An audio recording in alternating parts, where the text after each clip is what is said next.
নমস্কাৰ ছাৰবাইদেউসকল অসমত OPS অৰ্থাৎ পুৰণি পেঞ্চন পুনঃপ্ৰৱৰ্তন কৰাৰ ওপৰত আমাৰ বিৰোধী দলৰ নেতা এজনে বহুকেইটা গুৰুত্বপূৰ্ণ মন্তব্য আগবঢ়াইছে যিকেইটা মন্তব্য আমাৰ ৰাজ্যৰ প্ৰতিজন চৰকাৰী কৰ্মচাৰীয়ে জনাটো অত্যন্ত প্ৰয়োজন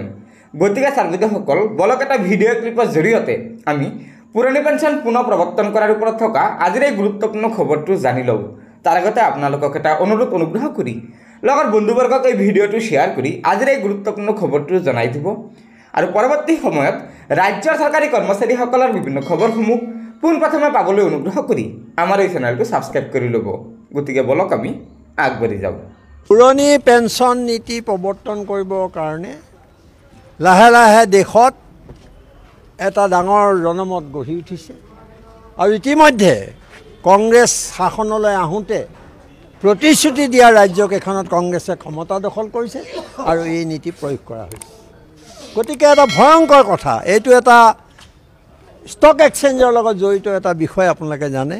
ষ্টক এক্সচেঞ্জৰ যদি কাইলৈ দুৰ্যোগ হয় তেতিয়াহ'লে গোটেই দেশৰ অৰ্থনীতি ভাগি পৰে এই অৱস্থাটো পৃথিৱীৰ ভেনিজুৱেলাত আমি প্ৰথম দেখিছিলোঁ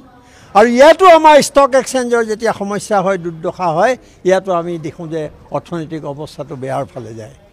গতিকে অসমতো আজি এটা ভাল কথা যে নতুন পেঞ্চন আঁচনি আঁতৰাই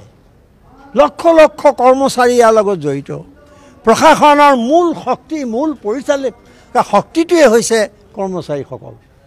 ইয়াৰ লগত কিমান মানুহ জড়িত হৈ আছে এটা পৰিয়াল আছে শুভাকাংক্ষী আছে বজাৰবোৰ তেওঁলোকৰ ইনকামৰ ওপৰত জড়িত হৈ আছে 1 লাখ দৰমহা পোৱা মানুহজনে 1800 টকা পেঞ্চন পোৱা মই দেখিছোঁ আনকি পেঞ্চন নোপোৱাৰ কাৰণে বা অৱসৰৰ পিছত এটা টেবলেট কিনিবলৈ পইচা নোহোৱা অৱস্থা মই দেখিছোঁ প্ৰত্যক্ষ কৰিছোঁ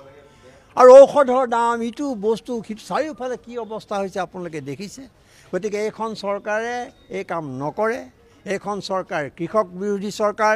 এইখন চৰকাৰ শ্ৰমিক বিৰোধী চৰকাৰ আৰু অৱশেষত এইখন চৰকাৰ প্ৰশাসনৰ মূল চালিকা শক্তি কৰ্মচাৰীসকলৰো বিৰোধী চৰকাৰ গতিকে মই আজি ইয়াত অসমত এখন অভিৱৰ্তন হোৱাটো বৰ ভালকৈ প্ৰতিনিধিমূলক এইখন সভা অভিৱৰ্তন এটা ঐক্যমত হৈছে আৰু অসমত আপোনালোকে জানে যে 15টা যি ৰাজনৈতিক দলৰ বিৰোধী ঐক্য গঢ়ি উঠিছে সেই বিৰোধী ঐক্যৰ যিখন ঘোষণাপত্ৰ হ'ব আমি আলোচনা কৰিছোঁ ইতিমধ্যে আজি ইয়াৰ সভাত ভূপেন বৰাই ঘোষণা কৰি থৈ গৈছে ময়ো আপোনালোকক নিশ্চয় কৈছে বা মই কৈছোঁ যে আমি ঘোষণাপত্ৰত এইটো কথা স্পষ্টভাৱে ক'ম যে অহা নিৰ্বাচনত যদি বিৰোধী ঐক্য ক্ষমতালৈ আহে তেতিয়াহ'লে নতুন কি কয় এইটো পেঞ্চন নীতি ঠাইত পুৰণি পেঞ্চন নীতি প্ৰৱৰ্তন কৰা হ'ব